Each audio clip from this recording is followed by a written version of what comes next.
Sommes en live? Sommes-nous en live? Sommes-nous en live? Alors attendez, je vais vérifier déjà sur mon téléphone, d'accord, histoire qu'on soit vraiment sûr.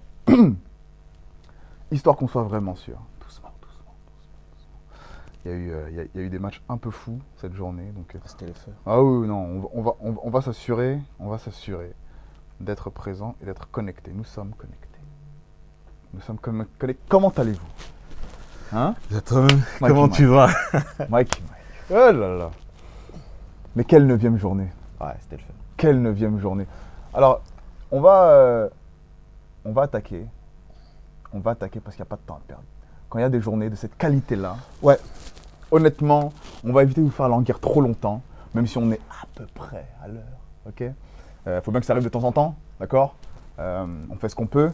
Envoyez-nous de la patate, envoyez-nous de la force, likez, partagez. Avant qu'on commence toute chose, là, s'il vous plaît. Likez, partagez.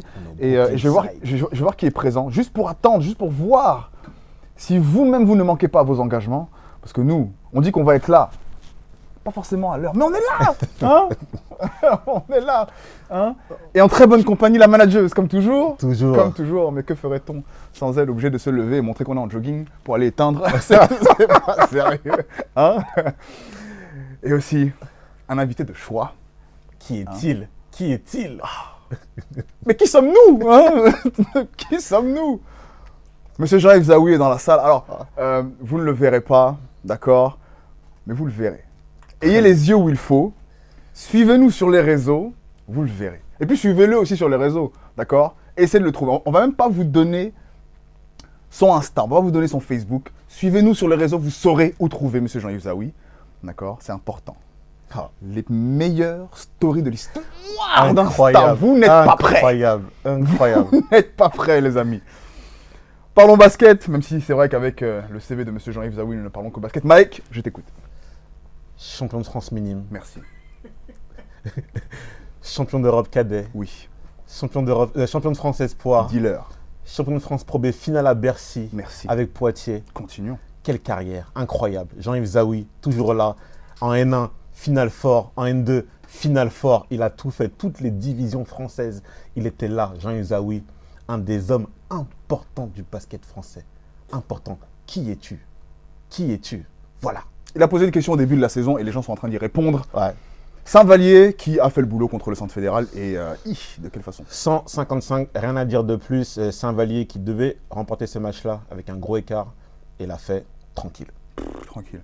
On a même des questions, hein. Ouais, mais pourquoi est-ce que le Centre fédéral va pas en N2? Bon, quand même, respectez, tranquille. Non, parce que partir de l'N2 pour aller plus haut, c'est plus compliqué. Donc, voilà, c'est ça. autant les mettre en N1, même s'ils perdent, bon, au moins ils apprennent. Voilà, exactement. Chartres qui est parti à Andrézieux. Alors, Andrézieux, voilà, avait plutôt bien commencé le match. Et il menait à la fin du premier quart-temps. Chartres n'est pas invaincu pour rien. Et Chartres a accéléré dans le deuxième et le troisième quart-temps, 54-26 à cheval sur les deux quart-temps. Moi, il y a un signe qui ne trompe pas dans l'équipe de Chartres. Et ça montre un petit peu la domination de cette équipe de Chartres en ce moment dans la division. Il n'y a pas un joueur à plus de 25 minutes dans le jeu. Ça veut dire que les mecs sont vraiment sereins. Ils ont 10 joueurs interchangeables. Ils peuvent faire rentrer Chris Bécoulé, Cambi dans le 5. C'est possible, c'était Kamel Amour. Ils changent. Ils ont la possibilité maintenant de pouvoir faire tout ça. Ouais. Et ça rappelle quand même les grosses écuries qu'il y a eu en N1 ces dernières années. Quand les mecs tournent à 25 minutes, c'est hier qu'il se passe quelque chose. Exactement. Lorsqu'il y a justement une possibilité de rotation aussi forte dans un effectif, vous savez très bien ce que ça veut dire. Il n'y a pas quelqu'un qui surnage, à part évidemment Maxwell qui lui a été encore une fois dominateur, qui a dominé tous les débats comme d'habitude. Mais au-delà de ça, ça change et du coup très très compliqué pour les autres équipes de s'adapter. Angers qui même score de l'autre côté. C'est dingue, hein. Même score. 90-71. Pareil. Pas un seul joueur à plus de 25 minutes de temps de jeu. Hein. C'est copie conforme entre les deux leaders. Ils ont fait exactement le même match. Sauf qu'Angers est passé à plus 33 dans le match, avec 10 passes pour M. Jérémy Bichard et 0 points. Il est en train de se muer en passeur. Mais Jérémy Bichard, Jean-Yves Zaoui a posé la question. Qui es-tu? En début de saison, Jérémy Bichard a répondu, je suis un meneur-passeur. Voilà. Hein? Pour ceux qui ne le savaient pas, j'ai fini avec le scoring. J'ai mis mon cross à qui je devais mettre. J'ai rendu l'appareil. Maintenant, c'est bon. Je peux régaler mes coéquipiers, il n'y a pas de problème. je suis un meneur passeur, laissez-moi tranquille. Nous allons faire la montée en Pro B parce que c'est l'objectif d'Angers. Avec un Jérémy Bichard, passeur. Regardez, c'est en train de se passer. Bordeaux qui recevait Tarbes et qui devait évidemment se refaire après la défaite à Boulogne, et qui n'a pas loupé le coche. On parlait d'un Tarbes renforcé avec Ricardo Aliman. On ne sait pas combien de temps ça va prendre pour que justement il s'intègre complètement à l'équipe. Mais manifestement sur ce coup-là, Bordeaux était trop en confiance au Palais des Sports. Ils sont bien. Moi je trouve quand même que sur le match ils étaient bien. Il y a toujours le quatuor qui est toujours en place et on parle de Cap, on parle de Prunière, on parle de Nathan Adrien et on parle de Mathieu Boyer. Les 4 ont cumulé 96 d'évaluation. Seb Cap a été vraiment encore une fois un détonateur impressionnant. L'équipe a fait 42 rebonds, 26 passes. Toutes les stats étaient bien pour l'équipe de Bordeaux. Pour moi, c'est un match qui rassure. Bien sûr, complètement. Ils avaient besoin de ça. Surtout pour essayer de faire en sorte de ne pas décrocher du peloton de tête du top 5. Ils ont besoin de ces matchs à domicile. C'est clair. Après, perdre à Boulogne, personne ne va rougir de cela. Pour l'instant, ils sont invaincus à domicile, les Boulonnais. Donc, ce ne sera pas la seule équipe à le faire. Et ils peuvent aller prendre des matchs à l'extérieur. Avant de continuer avec les matchs qui se resserrent, on va regarder vos commentaires. Il y en a plein. Oh là là, il y en a plein. Monsieur Francky Lermenier qui vient d'arriver et qui me dit « Chartres sonne les cloches de la victoire systématiquement. Yann Sigvart est dans la place. » Et c'est vrai que c'est dingue. C'est-à-dire que, comme tu le disais tout à l'heure, interchangeabilité, une énorme sérénité qui se dégage à la fois du coach et des joueurs. Parce que justement, quand tu peux te permettre de faire des rotations comme ça, c'est que tu sais exactement qui est-ce que tu changes pour qui. 19 d'évaluation pour pas de clairance. Bon, quand même, ce n'est pas rien, le capitaine qui donne le là aussi. Et une équipe de Chartres invaincue, j'ai hâte à la réunification. Le Angers-Chartres et le Chartres-Angers, les amis. Très chaud en plus, franchement. C'est deux équipes qui ont à peu près la même configuration. Franchement, j'ai hâte de voir le match. Ça va être quelque chose. Ça va vraiment être quelque chose. Alors, on a beaucoup de saluts. Comment allez-vous? On nous demande, c'est Cédric Jouan du côté de Quimper. À quand Jean-Yves Zaoui aux commentaires? Jean-Yves, as-tu entendu? Plutôt que vous ne le pensez, les amis. Plutôt que vous ne le pensez. Vous savez qu'on ne répond jamais par la négative en ce qui vous concerne. Lorsque vous faites une demande que nous pouvons en plus assouvir, il est hors de question. D'accord? Il est hors de question, surtout quand la personne est dans la salle, que nous répondions par la négative. Jean-Yves Zaoui. Très bientôt. Sera au commentaire très bientôt. Ne vous en faites pas, ne vous impatientez pas, les amis. Je sais que pour ceux qui regardent ces stories, il y a déjà l'eau à la bouche. C'est l'attraction de Problème Média. Tout le monde veut voir. Personne n'est prêt. La boucle d'oreille scintillante. Oh là, mais les amis, vous n'êtes pas prêts. La barbe huilée. Oh, mais bon, non. En tout cas. Jean-Yves Zaoui arrive bientôt au commentaire. Ne vous en faites pas. Blessure du capitaine Hilot à Tarbes. On en parle aussi. On lui souhaite évidemment un prompt rétablissement. Et ça va faire mal à Tarbes, parce que Romain Hilot, on connaît les qualités, c'est du niveau au-dessus. C'était un peu la glu de cette équipe-là en termes techniques, c'est lui qui était un peu au four et au moulin. Ça peut avoir un vrai impact sur la suite de la saison de Tarbes, parce que vraiment, Romain Hilot avait un profil particulier dans cette équipe et dur à remplacer. On va enchaîner avec les matchs qui se resserrent tout de suite. Et Mulhouse, qui recevait Besançon. Et le cri du cœur de Monsieur Payen, buteur. Franchement, j'ai envie de faire des phrases longues, mais juste, il est fort. Hein. Il n'y a pas grand-chose à dire par rapport à ça. 27, 6 rebonds, 6 passes. Il a une énergie terrible. Tu sens qu'il domine les mecs physiquement. Et déjà, ça, c'est un gros avantage. Et tu sens que derrière lui, toute son équipe a confiance dans le fait qu'on a ce gars-là. On va dominer tôt ou tard dans le match. C'est ce qui s'est passé à Besançon. Ils ont laissé Besançon à 38% au tir et à 22 pertes de balles. Dans les cartons, ça s'est vraiment joué au muscle. Et c'est vrai que Mulhouse en avait plus que Besançon. Voilà, victoire logique. Victoire logique parce que Mulhouse, c'est quand même fort, c'est quand même costaud, c'est quand même solide. Avec justement un attaquant de calibre comme Payen Boucard. Ça fait clairement la différence. Alors pour la petite histoire, Payen Boucard, on l'a déjà vu en National 1, il était au Jet. Il a passé un cap lorsqu'il est justement parti ensuite. On l'a vu au Canada. Exactement au Canada, où il a fait de grosses évas. Il a fini assez de fois quand même MVP pour prendre en confiance sur lui et pouvoir ensuite revenir en France et faire des perfs comme celle-là. Bon, ça commence quand même à devenir quelque chose de sérieux, Mulhouse, parce qu'avec M. Condé à l'intérieur, M. Payen Boucard qui est en train de prendre la pleine mesure de la division et justement s'il commence à sortir les flingues, on a aussi M. Charles Gurgel. Mais bien sûr, qui est aux aguets. Les amis, Mulhouse, c'est une véritable équipe. Faites gaffe. Besançon s'y est frotté, s'est piqué. Ils ne sont évidemment Pas pas les les seuls. Et on doute que que ça ne se répète pas d'ici la fin de la saison. La Charité, qui a encore sorti la mitraillette. Oh là là, mais cette équipe, ils jouent à 6 les mecs. C'est un spectacle. Franchement, c'est un vrai spectacle. Pour ceux qui suivent la N1, allez voir clairement ce qui se passe du côté de la Charité. C'est dingue. C'est abusé. Mais quand est-ce qu'on va à Georges Pic? Non, Mike, s'il y a une année là, s'il y a une saison, Il faut qu'on aille. on doit aller à Georges Pic. Ouais, c'est là. C'est là. Je suis d'accord avec toi. Parce que ce que Williams et Howard, et évidemment Pistolero aussi, Toujours. mais Moussa Camara. ce qu'ils sont en train de faire dans la division, c'est quand même... Et d'un week-end sur l'autre, hein, ça enchaîne. Là, moi, j'ai hâte de voir ce qui va se passer mardi. Mais très clairement, d'un week-end à l'autre, vous avez Hakim Williams qui sort les violons. Vous avez Johan Howard qui sort les violons. Mais c'est quoi le truc? Poste 4, qu'il a joué poste 4-5, qui finit à 41 points, 7 sur 12 à 3 points. Pour moi, je trouve ça vraiment incroyable. C'est incroyable parce que tu as déjà une équipe où les mecs sont comme chaud brûlants avec Hakim Williams, Moussa Camara et les autres, mais tu as ton poste 4 qui finit à 41 points. Franchement, pour moi, c'est énorme. C'est un truc de ouf. Et franchement, on le disait déjà la semaine dernière, on a de la chance de les voir évoluer en N1, etc., etc. On a de la chance, ok, c'est cool.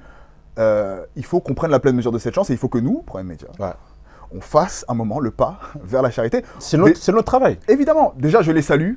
Parce que justement, ils ont répondu par la positive. La saison dernière, c'est un peu plus compliqué. Là, on a réussi justement à faire du cross-post. On a réussi à faire beaucoup de choses au niveau du digital en ce qui les concerne. Nouveau partenariat avec la Charité. Voilà, on est content. On est content. Quand je dis partenariat, c'est évidemment symbiose, n'est-ce pas? Avec un club en plus de la division. Merci à tous ces clubs qui nous cross-postent. Merci à tous ces clubs qui ont compris ce qui se passait au niveau du digital, dont la Charité. Donc, que ce soit sur le terrain ou en dehors du terrain, la Charité, c'est un véritable spectacle. On arrive à Georges Pic, les amis. On arrive. Je ne sais pas quand. Je ne sais pas comment. On va venir. Blablacar, Wigo, Moussa, prépare déjà la chambre d'amis. Hein? Oui. On arrive. Non, il y a un truc à faire. La Charité, il va falloir qu'on débarque là-bas. C'est incroyable. Vitré, le derby breton. Ouais, Vitré-Lorient. Qui est passé à la télé. Donc pour nous, c'est une super nouvelle de voir justement l'AN1 à la télévision. Ça veut dire aussi des choses. Gros derby, gros match. Et franchement, j'ai vraiment kiffé Vitré. Vraiment kiffé Vitré. Il y a eu un duel sur les postes arrière qui a été dominé par Vitré. Alors, je vais donner les stats.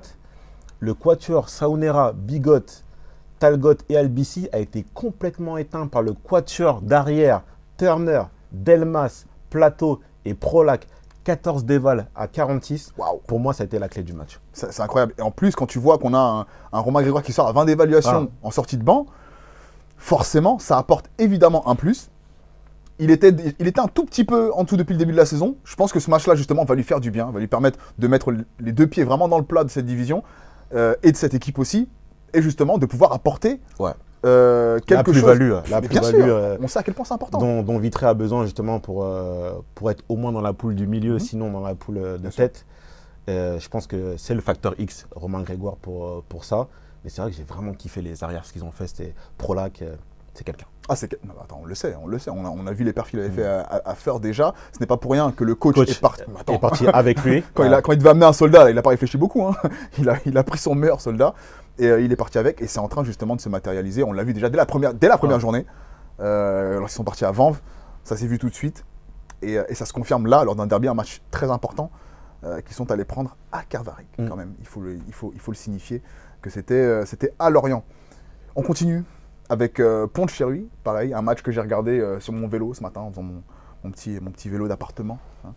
Match de fou aussi. Pont-Jet. Alors le Jet, franchement, qu'il y a des jeunes qui m'impressionnent. Mike, je ne vais pas te mentir. Shekina Mounanga et Mathieu Missonnier, quand on rajoute à ça Meven Ledouarin, honnêtement, ce trio-là, c'est quelque chose de sérieux. Malheureusement, les performances collectives ne suivent pas forcément. Mais ce que ces trois jeunes-là sont en train de montrer, ça prouve encore une fois, justement, on parlait, est-ce que c'est la division qui fait en sorte qu'il y a plus de pépites qui... Oui. Oui. Et voilà la preuve. Avec Mounanga, c'est vrai que c'est... C'est ça, quand vous donnez les clés à trois jeunes et qui ne sont qu'à 9 points d'une équipe qui fait partie clairement des 5 meilleures équipes de la division, bah, ça dit beaucoup de choses. Ça dit beaucoup de choses, mais on l'a dit, elle fait partie des 5 meilleures équipes de la division, c'est pour ça qu'à domicile, ça ne perd pas. Ouais, ils ont quand même la chance d'avoir un mec comme Marco qui est quand même un joueur qui est techniquement au-dessus. Incroyable. 13 passes, 24 dévals sur le match. Et à un moment donné, ça fera forcément la différence dans le match, c'est sûr. Que tu le veuilles ou non, parce que justement, il fait la petite passe, la petite orientation qui fait que la défense est perturbée et que l'équipe justement de Pont prend confiance. Moi, ce que je vois à Pont, c'est qu'ils ont… Chartres et Rueil ont repris peut-être le lead en ce qui concerne la domination de la poule.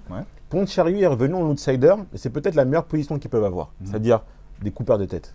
Exactement. On n'est pas les favoris, mais si vous venez chez nous, vous allez voir ce que vous allez voir. Et pour moi, Pont-de-Charrieux, c'est la meilleure place qu'ils peuvent avoir dans cette équipe-là, dans cette poule-là plutôt. Ils ont maintenant 10 joueurs avec le retour de Michel Ipouc.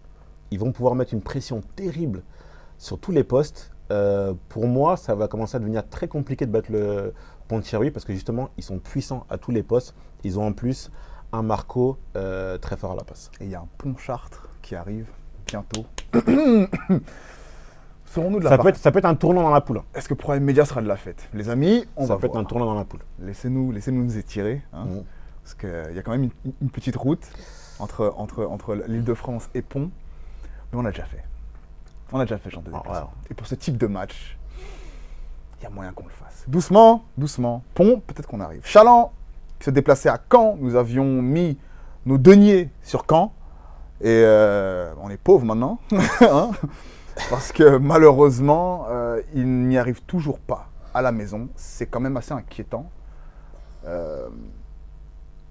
pour une équipe qui a de telles ambitions. Ouais, après, sur ce match-là, j'allais dire, pas la faute à pas de chance, mais c'est vrai que tu as 2 joueurs qui se blessent pendant le match, qui sont Brice Pierrard et Aurélien Salmon. C'est vrai. Brice Pierrard qui revenait de blessure. Voilà, qui revenait de blessure, justement, qui est une rechute à la même blessure. Après, Chaland a fait un vrai match et a mis un contrat sur la tête de Maurice Hacker, qui a un contrat qui a été rempli. 4 sur 16 au tir, 5 pertes de balles pour Hacker et grosse défense de la part de Chaland. En attaque, c'est 6 jours à plus 10 d'évaluation. On se disait justement comment Chaland allait faire prendre la mayonnaise.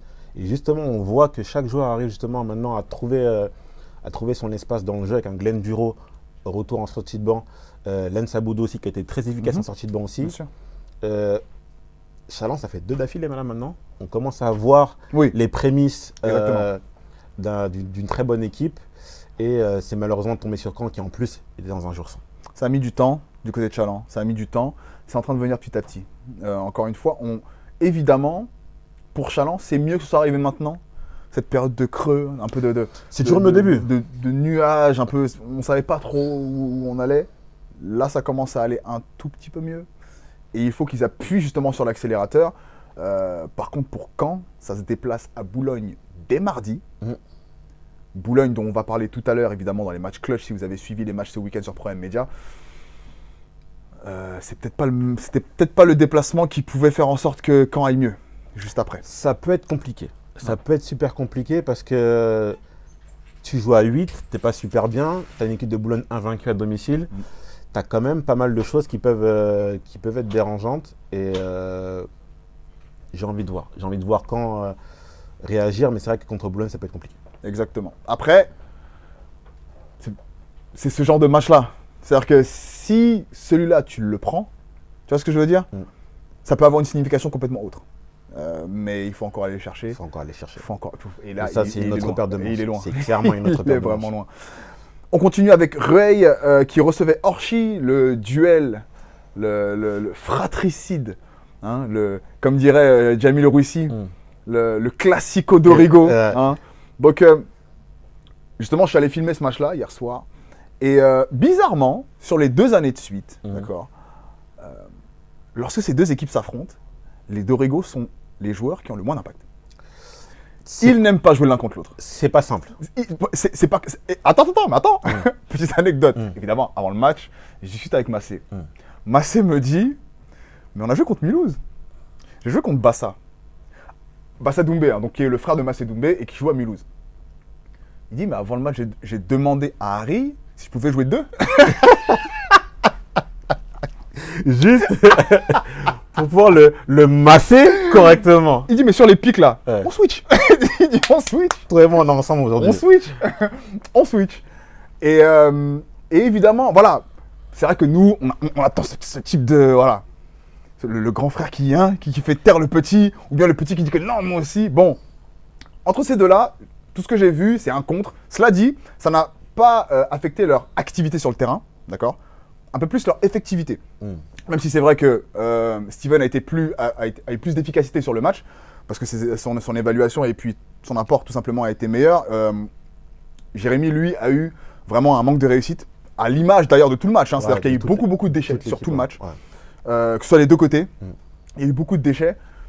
Et en ce qui concerne Orchi, c'est vrai que le fait d'avoir un effectif un peu réduit, ça ne les, enfin, c'est pas que ça les aide pas beaucoup, c'est qu'au bout d'un moment ça tire. Ils le savent, hein, ils en ont fait l'expérience l'année dernière déjà, où ils avaient l'habitude de gagner les matchs avec des effectifs très réduits. Là, ils en font l'expérience encore.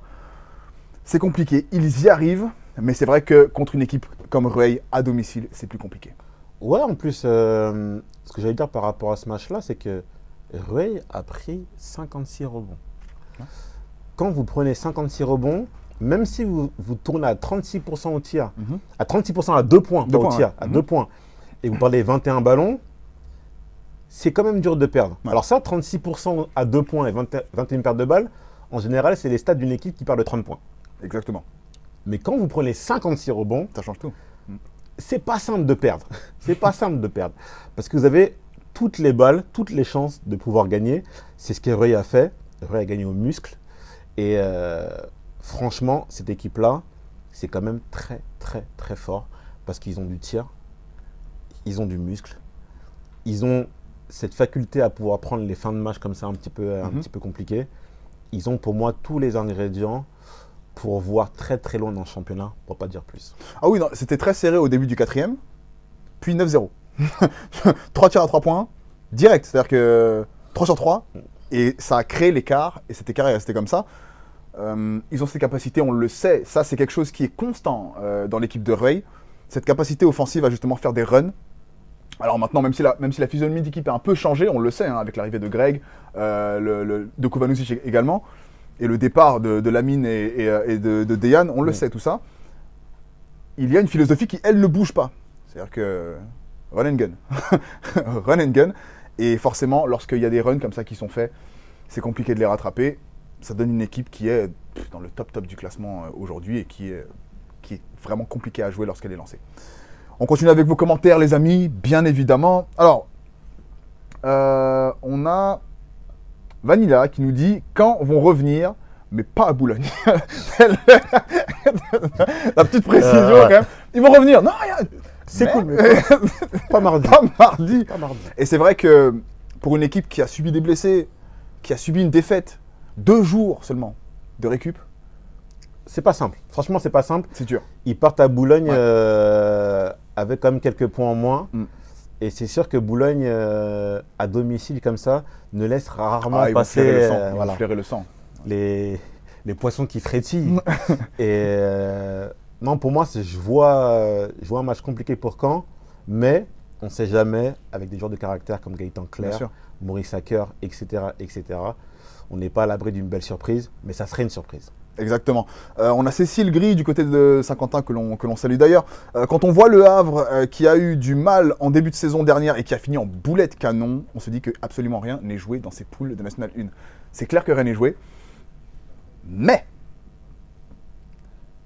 peut-être que tout est joué. Pourquoi ? Parce que l'année dernière, la formule était en rodage. Les gens n'étaient pas vraiment au fait de ce qu'il fallait faire ou ne pas faire pour se mettre dans la meilleure position pour justement avoir du succès. Là, les matchs sont comptés. Hein. Là, tout le monde sait. Tout le monde sait ce qui se passe. Et tout le monde sait que pour des équipes qui ont certaines ambitions, commencer mal peut faire mal. Surtout parce que justement, il va falloir rattraper au physique ce que vous n'avez pas pu faire au début, surtout si vous perdez contre des équipes que vous affrontez ensuite. Enfin, pas que vous affrontez ensuite, mais dont les points vont compter pour la phase 2.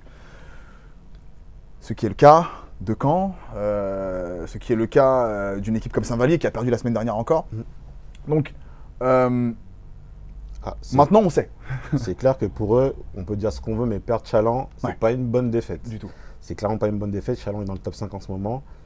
À la fin de l'histoire, ça comptera. Ça comptera parce qu'en deuxième phase, tu pars déjà avec une défaite. fin de l'histoire. Julie Lecoz, avant qu'on termine sur les commentaires, qui nous dit Rueil en Pro B. Honnêtement, hein. Alors je vais vous dire un truc. Honnêtement, c'est un effectif qui n'est malheureusement pas taillé pour les playoffs. Parce que... très court. Voilà, parce que court, parce que de jeunes, de vrais jeunes, c'est-à-dire on parle d'Armand Mensah et de... je me souviens plus de son nom. Samuel Yango. Voilà, Samuel Yango. Et également Noé Schott qui n'a pas beaucoup de temps de jeu. 2 minutes, ouais, c'est clair. Donc on parle de réellement 7 joueurs. Ce qui n'est pas énorme lorsqu'on connaît la longueur et la dureté, l'âpreté des playoffs. Tu joues Angers, c'est sûr que ça va faire à un moment donné, ça peut avoir un impact. C'est compliqué. Ça peut avoir un impact. C'est vraiment compliqué. Donc tous les effectifs qui ont justement le bras court comme ça, c'est pas simple. C'est vraiment pas simple. Rueil en Pro B, si c'est pour une montée directe, il faudrait qu'il fasse des coups dès maintenant. En fait, c'est ce que j'allais dire. Dès maintenant. Je prends l'équipe derrière de Souffel qui avait un effectif très court. Mhm. Ils sont montés direct. En playoff, ça aurait pu être un peu plus compliqué. Ouais. Avec des matchs rapprochés, etc. etc. Rueil, c'est un peu dans la même configuration. Pour monter, pour eux, ce serait mieux de monter direct. C'est clair. On a répondu à la question de Julie, on enchaîne avec les matchs clutch. Et on va commencer Par le chef de la semaine. avec un match qui est très attendu, je le sais. Parce que évidemment j'étais à Tours et tout le monde m'a dit à dimanche. À la fin du match, tout le monde m'a dit à dimanche. Parle pas trop. À dimanche. Parle dimanche. À dimanche. Donc je vais dire ce qu'il y a à dire. Hold up. Hold up. Pourquoi hold up Parce que Boulogne n'était pas habitué à justement ce sorte de regain d'énergie en fin de match. Ils avaient l'habitude à ce qu'on leur fasse à l'envers. Tu vois ce que je veux dire? C'est ce que j'allais dire. C'est ce que j'allais dire. Qu'ils mènent et qu'ils se fassent reprendre à la fin. Cette fois-ci, c'était leur tour. Raison pour laquelle je dis hold up, parce qu'ils ne sont pas coutumés du fait. Maintenant, est-ce que c'est Boulogne qui a gagné ce match ou bien est-ce que c'est Tours qui l'a perdu? Les deux. Pour moi, c'est les deux. Plus 17, toutes les fois où Boulogne a été devant de plus 15, notamment contre Angers, on pense forcément à celui-là, parce que c'est un match avec un adversaire à confrontation directe, ce sont des matchs qu'ils savent qu'ils auraient dû plier, par exemple. Ils le savent. Mais ils l'ont perdu. Pareil pour Tours. Tours était à plus 17, ils savent qu'ils auraient dû plier le match. Ils savent que la droite, pour reprendre les imageries de coach Mike, que la droite n'était pas assez forte, Boulogne n'était pas KO, ils ont pu se relever, enchaîner et venir prendre ce match. Maintenant, pourquoi est-ce que Boulogne l'a gagné? Boulogne l'a gagné parce que mentalement, ils sont restés dedans. Boulogne l'a gagné parce que physiquement, ils en avaient encore. Et Boulogne l'a gagné parce qu'ils ont su s'adapter à la fois à la défense et à la fois à l'attaque qui était proposée par Tours. Donc, oui, il y a eu défaite de Tours, mais il y a aussi eu victoire de Boulogne, d'où mon analyse et d'où le hold-up. Ouais, t'as bien résumé le truc. Alors, après le match, j'étais à la fois très satisfait de la prestation de Boulogne en fin de match, mais aussi un peu inquiet sur le fait que les matchs à l'extérieur sont pour l'instant pas très bien gérés. Je ne les ai pas vus faire un match très plein encore à l'extérieur. Ouais. Le Havre, ils ont gagné, mais Angers, ils ont perdu. Dax, ils ont perdu. Et contre Tarbes, ils ont gagné, mais et là, pareil, contre Tours, ils ont gagné, mais. Exactement. Donc, pour l'instant, c'est pas très rassurant ce qui se passe à l'extérieur. Pour l'instant, ils sont très forts à domicile. Mais pour remporter une saison, pour aller en Pro B, il faut à un moment donné faire des prestations pleines à l'extérieur. C'est ce que Grise a fait il y a 2 ans, c'est ce que Souffel a fait l'année dernière. Pour Boulogne, on attend la vraie victoire pleine, sûre à l'extérieur. Et pour l'instant, c'est ce que Angers et Chartres sont en train de faire. Et ils sont en train d'engranger de la confiance là-dessus. Évidemment, pour Boulogne, pour le match de mardi, on va réellement voir ce qui va se passer la semaine prochaine lorsqu'ils iront à l'extérieur. Je pense que c'est à Lorient, si je ne me trompe pas. Samedi prochain. Dax Vanves. Mike, ce match-là, il était tellement serré que le score ne voulait même pas apparaître sur la Fédé. Ça a même bugué sur la Fédé. Ça ne voulait pas apparaître. Même la Fédé dit que non. Ça là, c'est trop. Ça là, c'est trop. Ils sont en prolongation si je ne me trompe pas, si je ne dis pas de bêtises. Est-ce qu'il faut que j'aille regarder? Ouais, franchement, il faut regarder ce que je vais aller voir, mais je pense. Non mais d'où le bug. Tu vois ce que je veux dire? Mais sinon, c'est incroyable. C'était dingue. Honnêtement, c'était dingue. ce qui se passe à Dax en ce moment, C'est fou, hein. incroyable. C'est plus que du basket. Franchement, c'est plus que du basket. Il y a un truc qui se passe en ce moment, une communion dans l'équipe, une communion entre le coach et ses joueurs qui font qu'ils se sentent indestructibles. N'importe quelle situation, ils arrivent toujours à s'en sortir. Ils ont fait une prestation exceptionnelle contre Boulogne, je crois que c'était il y a 2 semaines. Ils trouvent toujours un moyen, et c'est pour ça qu'aujourd'hui, on parle aujourd'hui, Bien sûr. Dax est 4e ex-aequo de la poule A qu'on a considéré avant la saison comme la poule la plus difficile de la N1. Comprenez bien, s'il vous plaît. Une équipe promue, comme ça, qui arrive et qui est 4e de la poule A, je trouve ça vraiment incroyable. Incroyable ce qui se passe. Et on commence à croire, on commence même à penser qu'ils peuvent vraiment tenir ce rang-là Mais bien sûr. jusqu'à la fin de la poule, tellement ce qu'ils proposent sur le terrain, c'est impressionnant. Honnêtement, ça fait. Alors moi, ça me fait plaisir. Alors, la chose, c'est que là, j'arrive toujours pas à trouver le Non, score. la Fédé ne valide pas ce Non, score. non, c'est incroyable. Ne valide pas ce match. Tellement c'était fou. Et honnêtement, après qu'ils aient battu Caen, après qu'ils aient battu Boulogne, comme on l'a dit, hein, ça commence à devenir une tendance. C'est-à-dire qu'au bout d'un moment, on n'est plus trop surpris. Maintenant, moi, ce qui me fait plaisir, c'est la réaction de Vanves.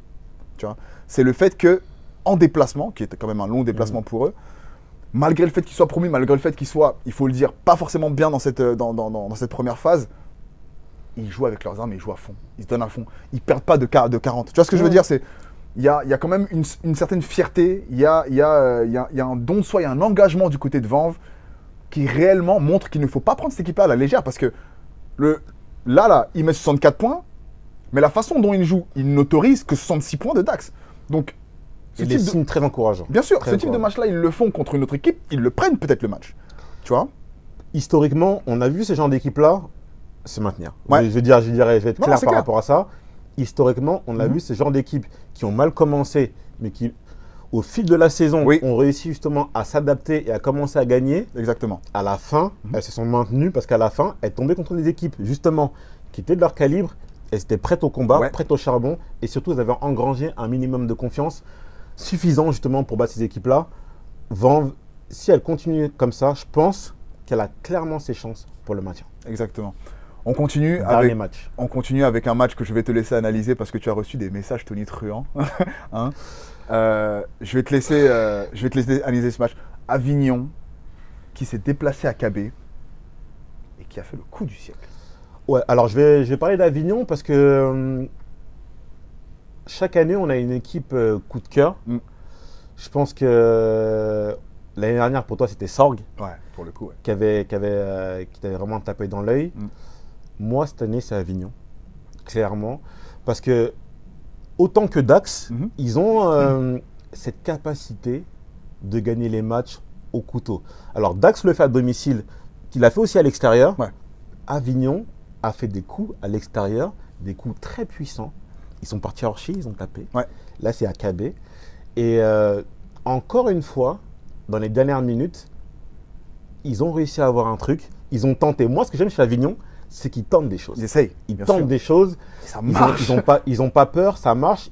Pour moi, c'est l'équipe en ce moment la plus maligne du championnat. Alors, c'est sûr qu'ils n'ont pas forcément les armes d'une équipe de Chartres ou d'une équipe d'Angers, par exemple, mais ils sont tous très malins. Le coach pianote bien, justement, par rapport aux tactiques qu'il a mises en place et par rapport aux joueurs qu'il a en place. Ils ont joué avec 2 blessés. Ils arrivent quand même à KB. Ils s'en sortent. À la fin, ils finissent par un 16-4 dans les dernières minutes pour prendre le match. Aujourd'hui, on parle comme Dax est 4e de la poule A. Aujourd'hui, Avignon est 5e de la poule B. Si on s'arrêtait aujourd'hui, Playoff.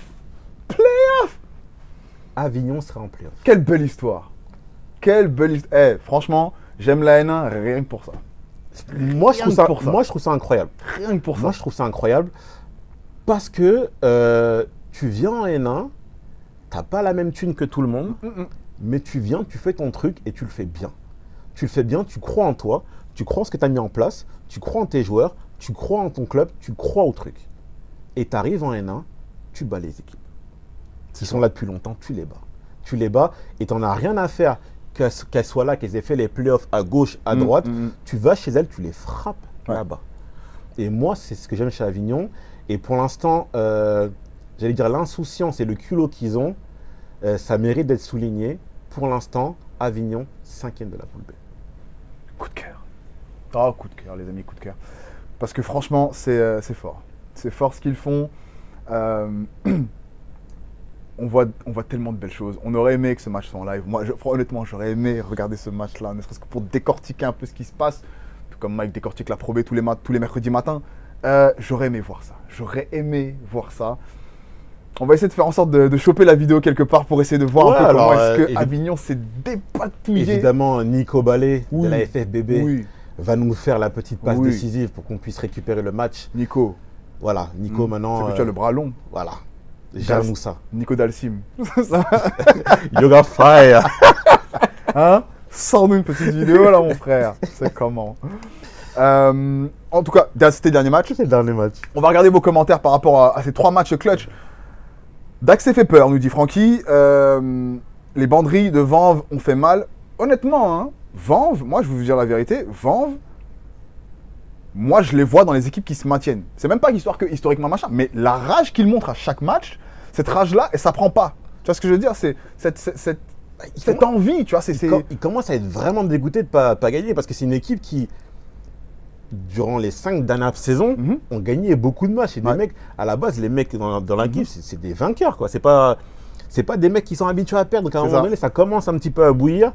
Et à un moment donné, quand ça va ressortir, les mecs, ils seront bien. Ça a commencé par Sozo et par Desroses. Mais il y a d'autres joueurs qui, au fil de la saison, vont commencer à monter en pression. Je pense par exemple à un mec comme Marc-Antoine Bourgault qui va commencer peut-être à monter en pression. On attend toujours que le petit Tanguy Touzet, hein, Made in Sucy, fasse le taf. Hein. Mais bon, après, il revient de blessure. Bourré de talent, t'inquiète pas Tanguy. Tu auras ton moment, on le sait. Tu vas péter dans cette division. J'en suis persuadé. Et oui, donc Vanves, franchement, voilà. Moi, ça fait partie des équipes qui, je pense, vont se maintenir dans cette division, parmi les promus, évidemment. Ouais. Bon, je parle même plus de Dax, parce que Dax, c'est encore autre chose. On va continuer avec les commentaires. On a qui d'autre? On a Stéphane Solaire qui dit que Dax et Avignon avaient un effectif de N1 déjà l'année dernière. Et ils ont gardé pas mal d'éléments. Ouais. Ça explique peut-être...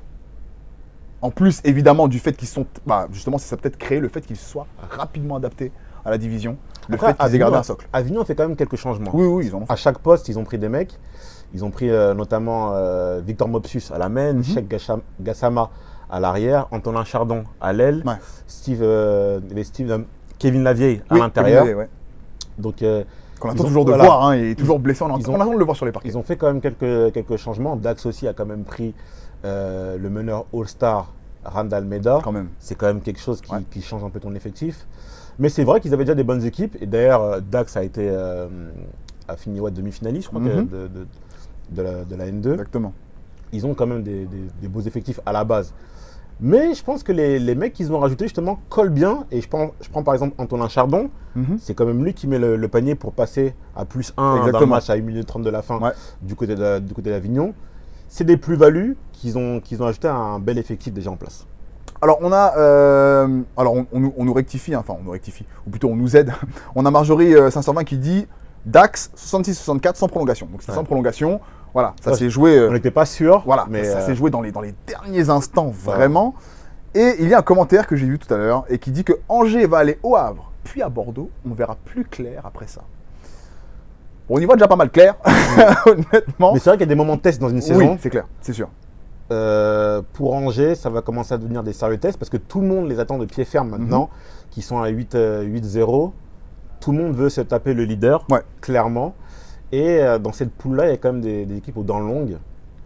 Et Angers va avoir des vrais tests maintenant à suivre jusqu'à la fin de la première phase. Justement, en parlant de leader, je pense que tout le monde attend Chartres aussi de l'autre côté. On a, comme je te l'ai dit, on a rué Chartres la semaine prochaine. C'est dès vendredi. Vous savez, Pont-de-Cherry, c'est bientôt. Pont-de-Cherry, Chartres.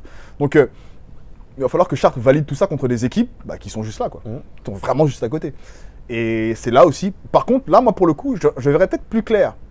Pour Chartres, voilà, je suis d'accord avec toi. Que pour Angers. Pour Angers, bon, pour moi, c'est quand même assez. Voilà, quand tu reviens de -15 contre Boulogne, que tu sois chez toi ou pas chez toi, t'envoies déjà un certain message. Quand tu vas battre Caen à la maison, t'envoies un certain message.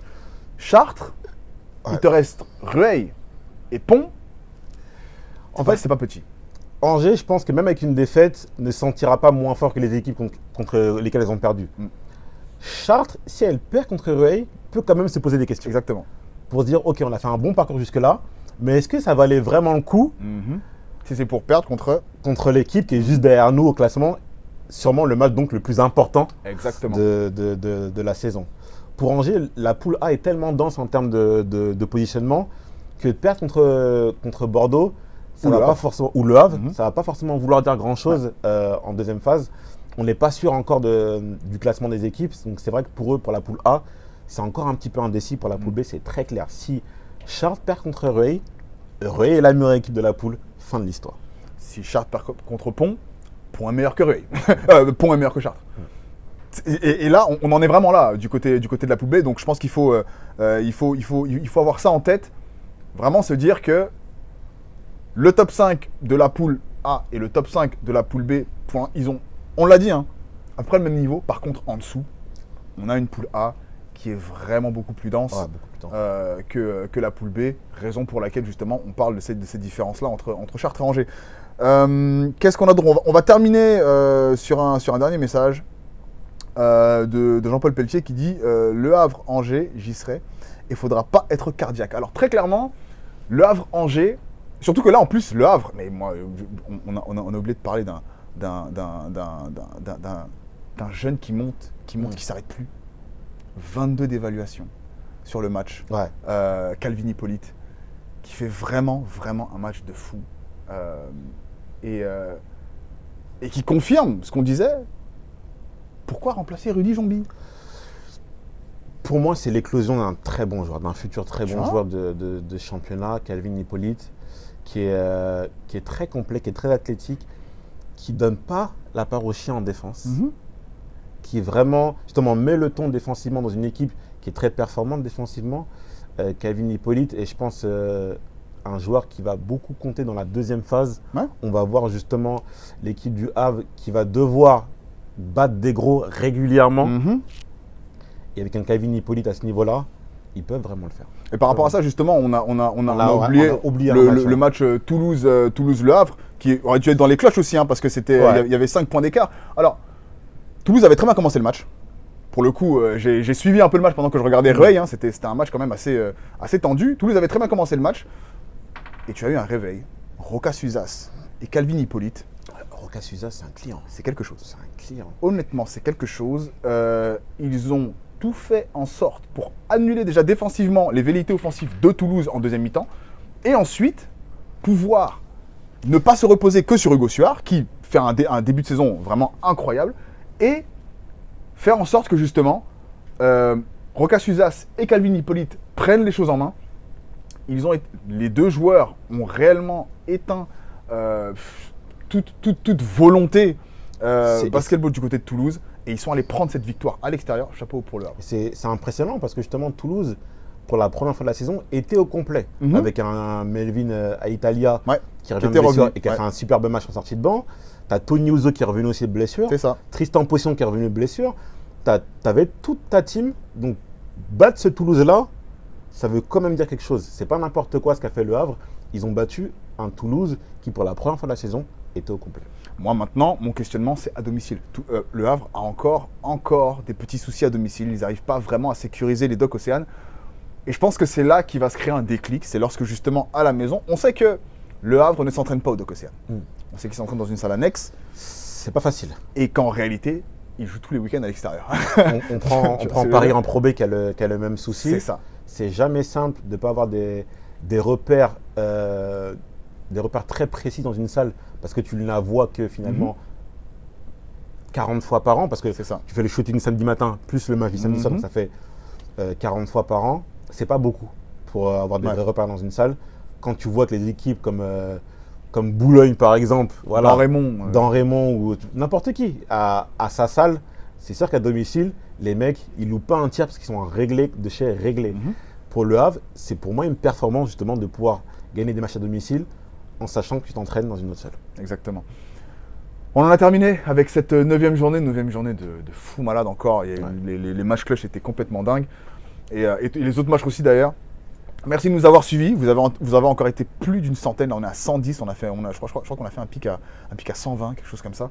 Continuez à liker, partager, d'accord. Envoyez de l'amour. On vous en enverra en masse. Hein, vous envoyez, ça rebondit, ça retombe chez vous. Bientôt un jeu concours sur Prime Media. Oh, Restez connectés. C'est pour très bientôt un jeu concours. On va vous balancer ça. Vous allez gagner des choses sur Prime Media. qui chose du 50 ici?